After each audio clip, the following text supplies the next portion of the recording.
Part of my iterations of life, and we can talk about that if it's helpful for you guys, I've had a series of kind of epiphanies, really, where I've just made step changes in how I behave. And one of those was when I decided that it wasn't that I didn't want to work full-time anymore. It was that I wanted to be a husband and a dad and give time away to charity and to people.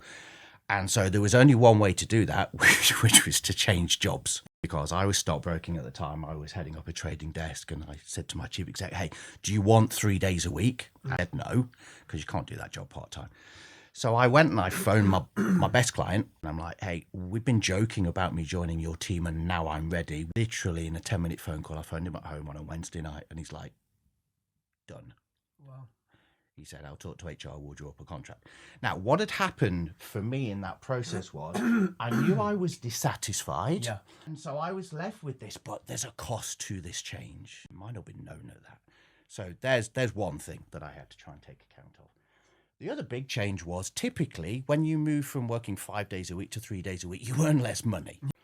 I actually, not 60% at a 60% grossed up rate, at a pounds and pence rate, I earned more in my next full year working 3 days a week than I'd ever earned working 5 days a week. All up. And this again is part of this holisticity that says as I become a wholer, happier person, it ripples into all of my existence.